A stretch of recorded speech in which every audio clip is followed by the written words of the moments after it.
You think you know Madara? Nah, bro. These 101 facts are gonna blow your mind. Number 1. Madara Uchiha was born in the Warring States era. He did not pop into some peaceful shinobi world, absolutely not. This man spawned straight into a hardcore PvP server, where kids are basically born holding weapons and immediately get thrown into a ranked match where losing means deleting your account. And yeah, forget having a chill childhood, because it's literally train early, fight earlier. And that whole blood-soaked background basically buffed Madara into a combat monster, with 25 years old and like 20 years of battle experience. Number 2. Madara had 4 brothers, but only Izuna survived. The Uchiha family during that era was literally a survival challenge speedrun, because Madara had 4 younger brothers, and they all got wiped one by one until only Izuna was left standing. And yeah, during the Warring States era, life expectancy was basically a limited edition collectible, and the fact Izuna survived long enough to grow up made the bond between the two insanely strong, like an undefeatable duo queue. And Madara promised he'd protect his last surviving brother. But yeah, that didn't work out. And it messed him up badly. Number 3. Madara and Izuna were prodigies, who speedran the entire Uchiha skill tree. If you imagine the Uchiha clan like a giant RPG skill tree, these two were just running double XP weekends every day and unlocking the Sharingan like it was a tutorial reward. And they weren't just learning fast, they were spamming jutsu. Like someone turned on hacks while normal people were still struggling with basic techniques. Meanwhile, Madara was out here comboing like a pro player, and that's exactly why they were seen as the Uchiha prodigy duo. And honestly, two of the most cracked individuals in the entire Warring States era. Number 4. Madara met Hashirama as kids, and the vibe was literally rivals to bros to enemies. This sounds like fan fiction, but it's actually canon because Madara and Hashirama met each other as literal kids, and the vibe was so wholesome, like best bros dreaming of world peace energy. But then the plot twist hit, and suddenly they're mortal enemies, and the whole friendship turned into the biggest rivalry drama in Naruto. And honestly, if those two knew how to solve problems like normal humans, the entire Naruto-verse probably wouldn't have collapsed the way it did. Number 5. Kishimoto said in an interview that making villains shine was one of his main rules, and he wanted every bad guy to feel powerful and stylish and full of strong energy. And that's why Madara shows up near the end of the manga as one of the big brains behind the Fourth Great Ninja War in the final arc. And Kishimoto wanted to make him a super cool villain who would clash with Sasuke and the Ten Tails, so the story could end in a really clean and powerful way. Number 6. Madara actually wanted to stay friends with Hashirama, but the Uchiha clan acted like the most toxic parents ever, telling him, "Stop hanging out with the Senju, they're the enemy." And all that pressure shoved Madara straight into his dark timeline, turning friendship into hate. And honestly, this is one of the saddest twists, because it shows Madara didn't fully choose the villain life, he just got pushed into the role, and didn't even get a chance to vote. Skip. Number 7. Madara became the Uchiha leader when he was still super young, while everyone else was just trying to survive another day, and he was already carrying a whole clan of hardcore ninja on his back, which is insane. And it proves he wasn't just strong, he had crazy charisma and wild leadership skills like being the captain of an esports team, but the mode is literally life or death. Number 8. Madara was a strategist even before he got his Sharingan, so don't think the red eyes made him smart because he was already reading battles, baiting enemies, and outplaying people with pure brain power. And in that fight where both Uchiha dads showed up, even Tajima asked Madara if he should fight or not, and that tells you everything, because if your dad is asking you for battle advice, you're built different. Number 9. Madara was called the strongest Uchiha before he even hit adulthood, which sounds kinda crazy. But it's real, like he wasn't even old enough to drive a car, but he was already considered the #1 fighter. And that means he wasn't just stronger than kids his age, he was blasting past the clan elders too, and everyone had to respect the name Madara. Number 10. The author made Madara basically have no weaknesses, and as one of the main villains, Kishimoto wrote him as a super complex character with methods and goals that completely clash with the hero's values. And yeah, he's not the usual type of villain, because everything he does comes from his dream of making a world without fighting, and he thinks the only way to end the endless cycle of pain is by using infinite Tsukuyomi to create a new world order. And even though his plan is extreme and kinda wild, it still comes from a desire for peace, which makes him really different from villains who just want power or chaos for selfish reasons. Number 11. After the fight with Nagato, Kishimoto wanted to make Naruto a different kind of hero, like a hero who doesn't win by killing people but by talking to them and changing their hearts and forgiving them. which is super rare because most shonen just solve problems by deleting the enemy. And Kishimoto said, letting characters talk it out is more fun and more challenging than just punching forever. But if the story only did that, there wouldn't be a real final boss to hype things up. So Kishimoto brought in Edo Madara, who was revived with forbidden jutsu, so Naruto and his squad could face a truly powerful enemy they actually had to fight for real. He also admitted that bringing back Madara and a bunch of other people made the story kinda messy and confusing as the war arc went on. Number 12, Kishimoto was confused between Edo Tensei and Rinne Tensei when bringing Madara back, and he admitted that using Rinne Tensei first would be way too complicated because he'd have to explain too many things. So he used Edo Tensei to pull Madara onto the battlefield early, let him farm aura and break the world for a while, and only after that did he use Rinne Tensei to revive Madara in a real human body. Number 13. Madara hated giving up, and he was stubborn like a main character. Since he was a kid, because some kids quit fast. But Madara was built different. Like losing wasn't even a word to him, and if he got knocked down, he would just get up and spam skills again, and this stubbornness made him someone who never backed down even when the odds were totally against him. If you watch that scene of him and Hashirama racing up the cliff, you can see it clearly because he's like a gamer who never hits the quit button, only the retry button. Number 14. Madara always wanted peace, but he thought the world needed a full reset because he believed the world was too buggy and too broken to fix normally, and he didn't trust the kind of peace that comes from talking. So he thought the only way to make a non-toxic world was to erase the current one and rebuild it from scratch. And that mindset is exactly what led to the Infinite Tsukuyomi plan later. Number 15. Madara's childhood hope died when Izuna was taken down by Tobirama because Madara used to be a little optimistic, and he believed peace was possible. But everything fell apart when Izuna, his last living brother, got fatally stabbed by Tobirama and couldn't be saved. And that shock pushed Madara into full dark mode, like losing Izuna meant losing his last reason to trust people, and after that he fought the Senju non-stop, going at them for an entire day and night, until both sides were totally exhausted. Number 16. Madara was famous for disagreeing with the Uchiha elders about teaming up with the Senju, because while the elders wanted to work with the Senju to survive, Madara was like, nah, this feels like a scam, and he said it straight to everyone, which split the whole clan in half. And this moment turned Madara into someone who was fighting his own clan from inside like internal drama but on a national level.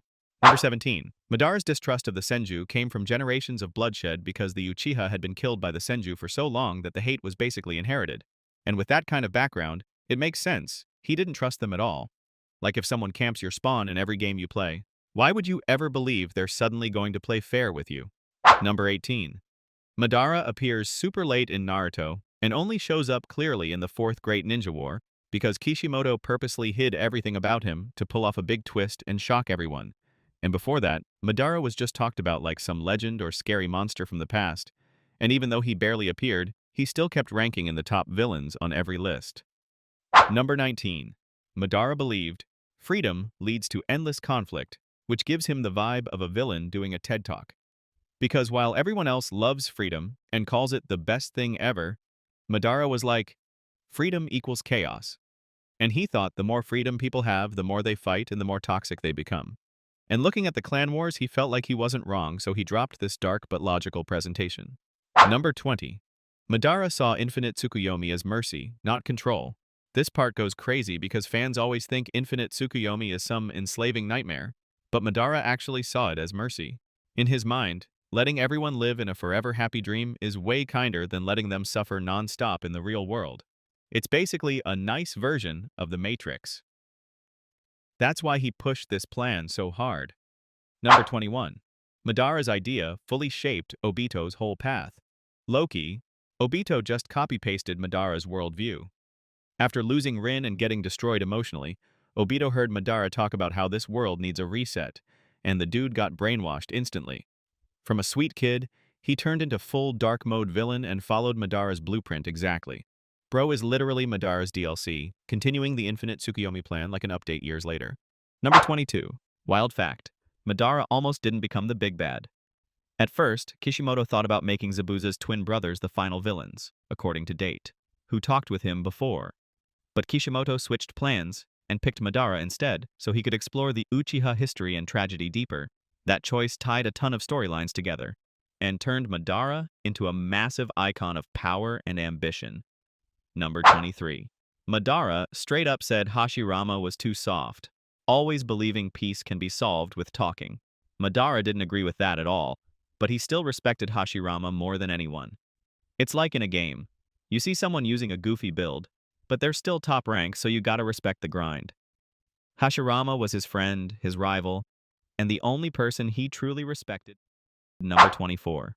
While everyone else is scared of big weapons, Madara is terrified of something else. Human willpower. He believed that as long as people have free will, conflict will never stop.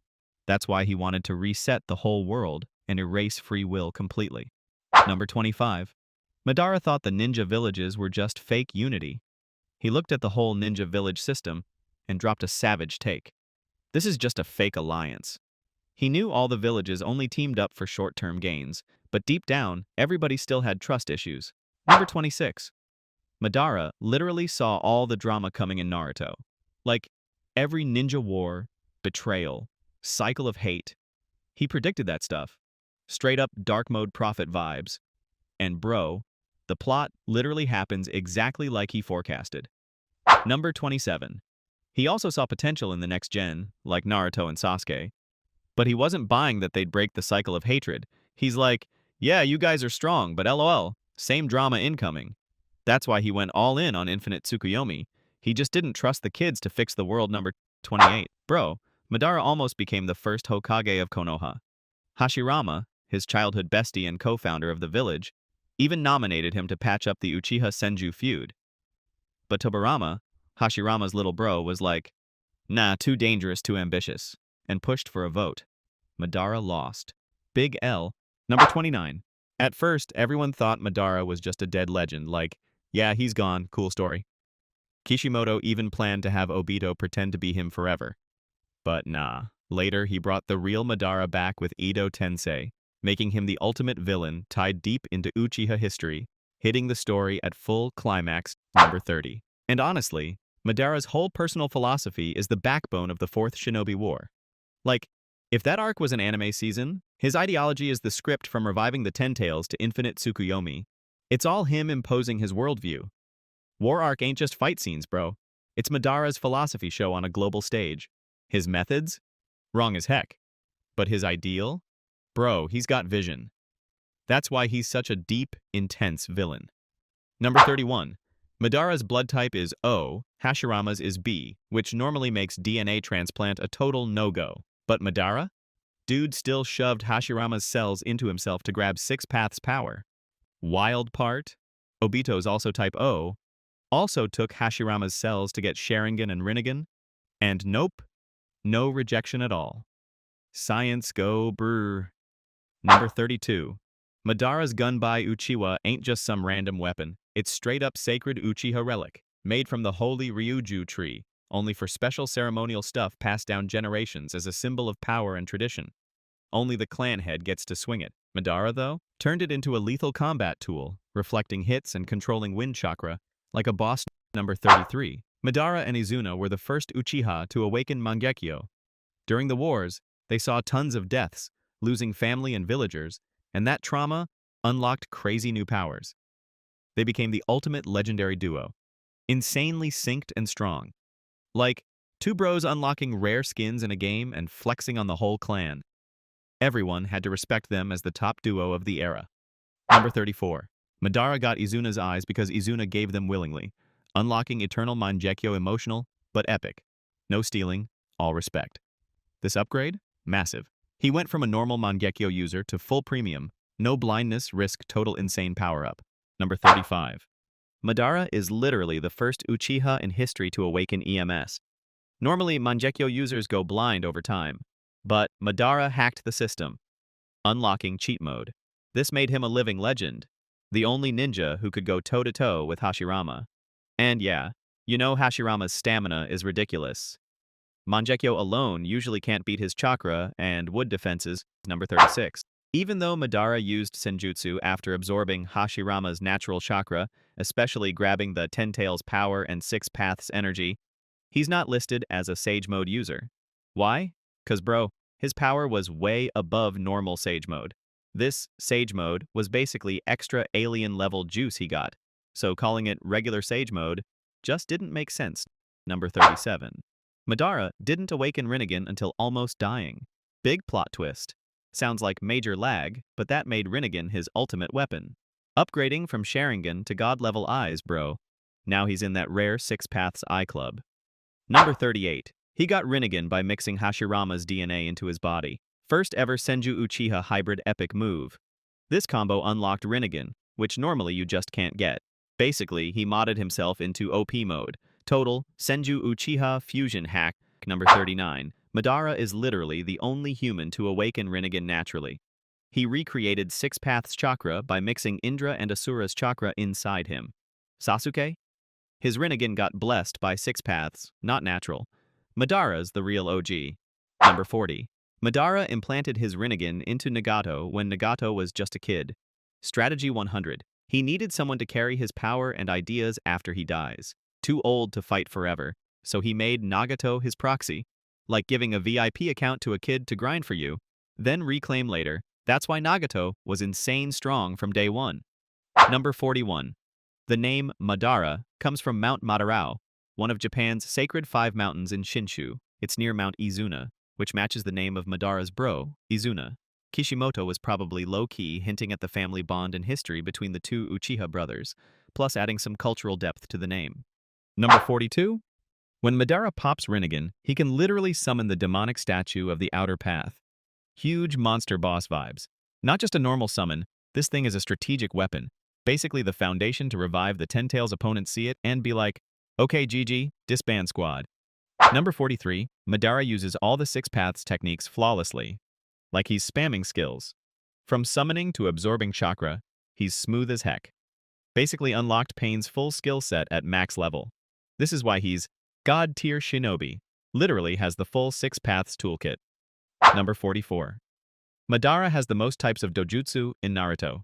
Sharingan, Mangekyo, Sharingan, Eternal Mangekyo, Rinnegan, and Rinne Sharingan. Total eye flex. Number 45. Even blind, Madara can sense battlefield moves with scary precision. No eyes, no problem. He reads fights like a radar. Like, imagine playing a game with the screen off and still winning. Shows he ain't just relying on eyes. His instinct and chakra control are insane. After coming back via Rinne Tensei, even losing both eyes, he still wrecked Sasuke and Naruto. Number 46. Madara is a master of fire release, especially large fire style. If Sharingan is his brand, fire is his signature move. He spits out massive flames like breathing, turning the battlefield into a literal sea of fire. Total pyromancer vibes, bro. Every time he flames, the enemy squad has to retreat. Normal fire jutsu, meh. Madara's fire, cage level respect. Number 47. His great fire, annihilation is next level. This ain't your average fireball. It's huge enough to roast an entire army. Max AoE damage, no hiding, walking natural disaster vibes. Can solo the battlefield with just one blast. Sure, if the battlefield's crowded, water jutsu users can counter a bit, but still insane. Number 48. Madara's got insane bloodline skills. 5 Keki Genkai and 1 Keki Mora. Sharingan, Eternal Mangekyo, Rinnegan, Wood Release, Storm Release, all special powers, plus Rinne Sharingan as his superhuman Keke Mora. Together, Madara's basically untouchable. Number 49. He can also use Yin and Yang Release. Not just elements, bro. He's manipulating reality itself. This is why he's god-tier villain energy, bending the very essence of stuff around him. Number 50. Madara's Susanoo is massive, literally huge enough to cover the battlefield. One of the biggest ever seen, can solo an entire army. Think giant Gundam vibes, blocking and attacking at the same time. Enemies see this and be like, okay, uninstall game. Only much later does Sasuke get a Susanoo that big. Number 51. Madara's Susanoo has 4 arms and can use all kinds of weapons, rare and way stronger than normal Uchiha Susanoo. With this setup, he's the only one who can pull off Tengai Shinsei, summoning giant meteors from the sky that need 3 hand seals at once. Total boss energy. Number 52. Madara didn't have Wood Release at first, but after stealing Hashirama's cells, boom, he unlocks tree powers like DLC in a game. Buy Hashirama cells pack, now you can plant forests and fight. Fans joke he's a reluctant farmer, fighting and planting trees at the same time. But real talk, Wood release lets him counter tons of weapons and beasts, turning the battlefield into his personal playground. Number 53. Shadow clones. Madara uses them, but not like Naruto's spam math problem. He's strategic, low count, but each clone is strong.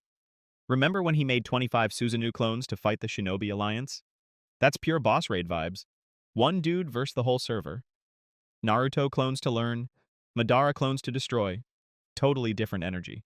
Number 54. Summon Nine Tails without a contract. Most people need a blood deal to summon beasts, but Madara skips that tutorial. He calls Kurama like a VIP member.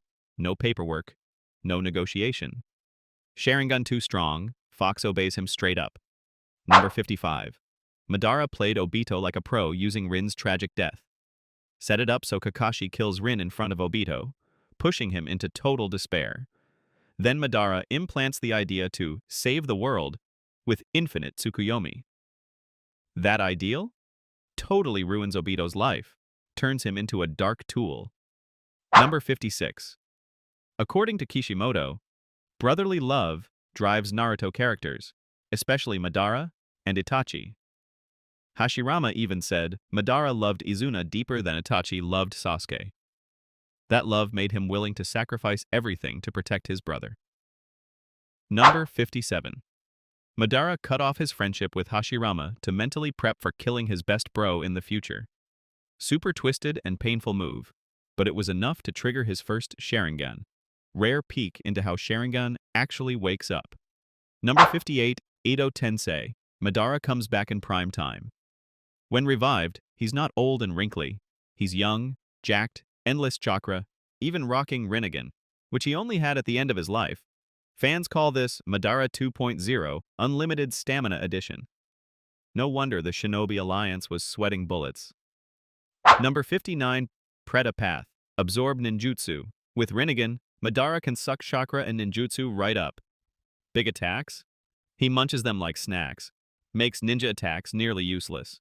Total anti-mage boss vibes, countering every chakra-based move. Number 66 Paths. Madara can fly. Sounds simple, but in Ninja World, flying is cheat code. No jumps, no strings. Just float like a god. Madara cosplay Superman, but cooler. Flying lets him control the battlefield from above, dodge, spam skills. Later, Sasuke gets 6 paths boost, but still can't fly himself.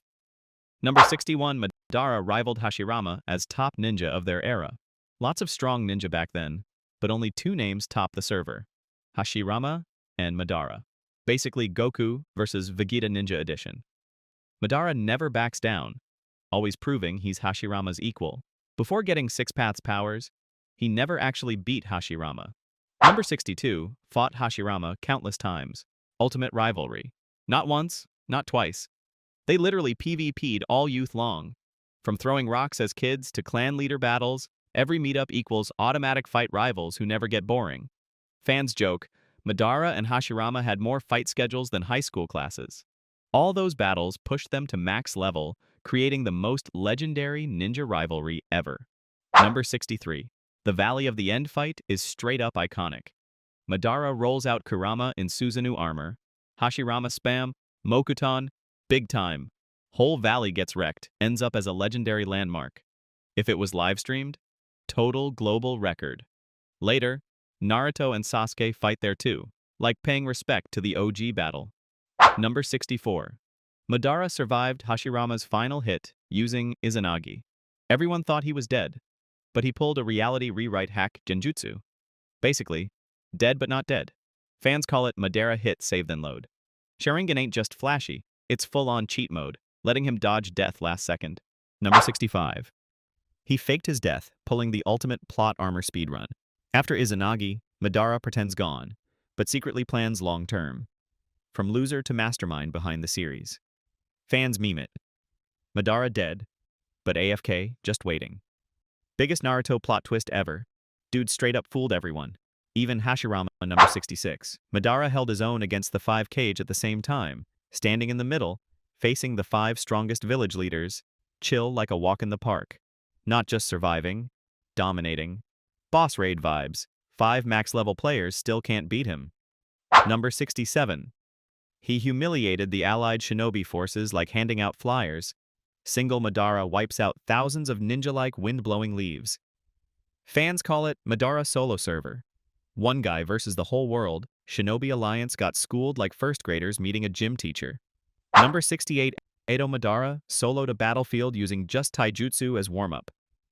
Revived, not even touching ninjutsu yet, just punches and kicks, still wrecks the field. Madara cardio session. Shows he's OP in every way. Chakra, body, speed, melee skills, total package. Number 69, unlike Hashirama, who wanted village cooperation, Madara thinks control is the only way to keep peace. He even attacked Mu and Onoki from Iwagakure to make them submit to Konoha, showing his hardcore, boss mode mindset. Number 70, Madara was first to decode most of the Uchiha stone tablet. But secret edits by Black Zetsu tricked him into thinking the world needed unification through illusions to end wars, which sparked his infinite Tsukuyomi plan. Number 71. Madara took down all the tailed beasts in seconds. Imagine this. He becomes the 10 Tails Jinchuriki, and all those endgame bosses get wiped out super fast. Nagato needed like 9 to 10 Akatsuki and days to pull chakra from one. Madara just spam skill, and boom, all of them controlled like pets. Number 72. He tanked. Might Guy's Night Guy. Night Guy's move is basically a suicide nuke, space bending, insane, like WTF, Guy went Super Saiyan? But Madara took it, barely scratched. Proving he's literally the definition of immortal boss raid. Number 73 pushed Naruto and Sasuke to awaken Six Paths powers. They didn't get that god tier mode by luck. Madara forced them to the edge. Hagoromo had to show up and buff them. Madara is basically the tutorial boss that almost causes a game over, but makes you OP. Number 74. When Hashirama became the first Hokage, Madara freaked about Uchiha, future thought Senju dominance was starting, felt uneasy, which pushed him to leave the village and start the infinite Tsukuyomi plan. Number 75. Madara planned ahead using Izanagi to revive after death. He lost his right eye in the process, a super smart and rare strategy, showing how prepared he always was. Number 76. Limbo clones are brain-melting OP. Invisible unless you're Six Paths. Just as strong as the original. Madara blitzed top-tier shinobi like Naruto, Sasuke, even Biju. Basically, one Madara hard, now fight 5 Madaras at once. Number 77. Cross-generational strategy smarts. While Madara was chilling, Black Zetsu secretly lived inside him. Madara thought he made Zetsu, but it was actually Kaguya manipulating him to revive her. Number 78. After awakening Rinnegan, Madara summoned the demonic statue of the Outer Path and used it to grow soulless Hashirama clones from cells he stole. That's how he built the White Zetsu army, a key step in his infinite Tsukuyomi plan. Number 79. Madara almost won the 4th Ninja War, cast infinite Tsukuyomi, full power flex. But plot twist. Kaguya shows up, steals the spotlight, Madara gets sidelined. All that aura farming ends here. Classic author tricked us moment. Number 81 of the most OP characters ever. In Naruto, hardly anyone hits Madara level, nobody can touch me. Strength, brains, regen. He's basically flawless. Without Kaguya plot twist, he'd have straight up won. Number 81, Madara becomes 10 Tails Jinchuriki after Obito. Obito just started flexing as Jinchuriki, barely enjoying it. Then boom, Madara snatches spotlight. He becomes a full-on monster, way stronger than Obito, officially a final boss. No more old dude watching kids play with fire.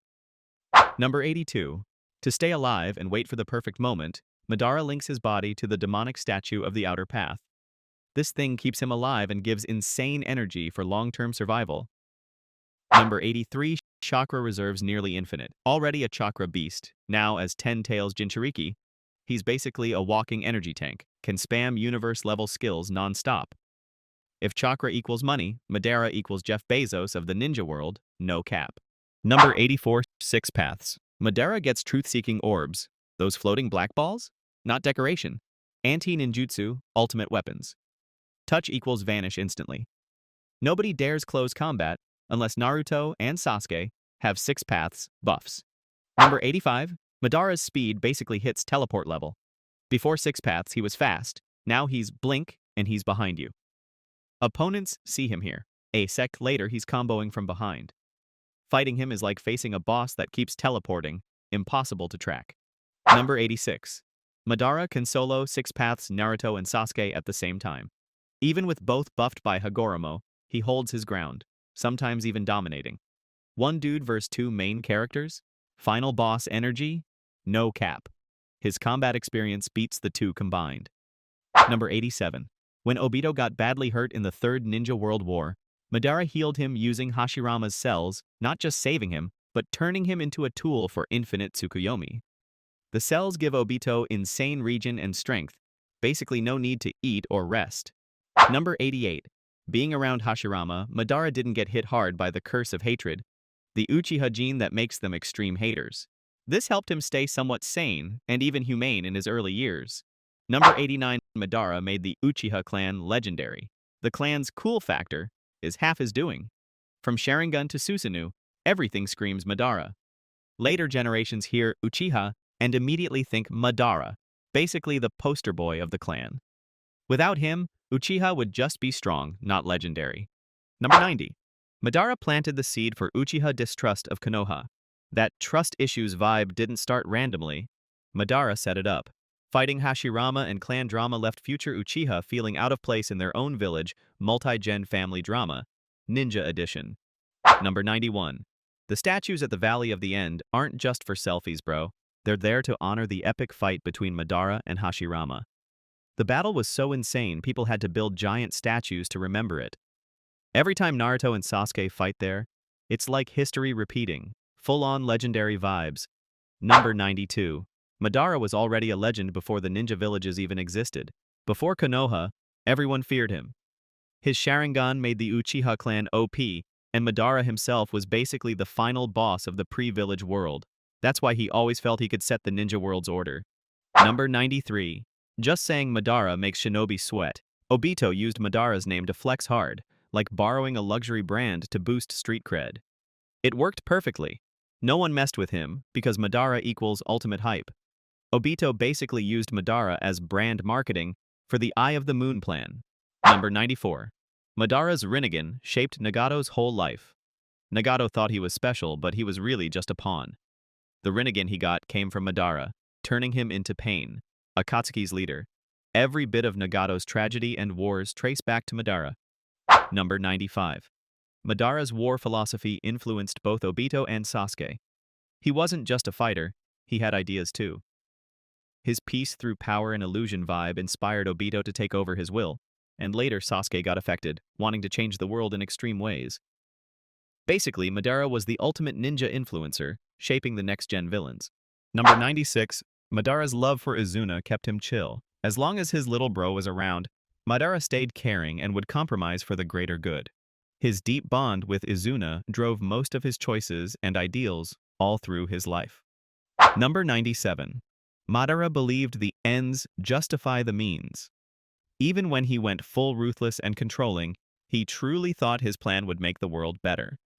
Basically, he lived by goal greater than method, all the way to the end. Number 98. Madara shook up global ninja politics. His presence forced the whole ninja world to change the rules. Villages that were rivals had to team up just to handle him. Madara basically made everyone update the patch on politics. Without him, the Shinobi Alliance probably wouldn't exist. Number 99. Even after losing, Madara admitted Hashirama was the only real connection he ever had. After centuries of drama, war, and betrayal, he still recognized Hashirama as his true friend, total respect moment. Like, rivals to the end, but with mad respect. Pure legendary bromance vibes. Number 100. While in hiding after faking death, Madara watches Konoha and the young ninjas closely, looking for a worthy heir to continue infinite Tsukuyomi. Choosing Obito wasn't random. Number 101. Jubi Madara can regen almost any injury instantly. Get cut in half? Stand back up smirking. His regen is straight up Wolverine-level ninja style. Any wound, small or massive, heals crazy fast. That's why he survives insane hits like Guy's 8 Gates kick without dying. Alright, that's it for today. Thanks for watching, and we'll see you next time.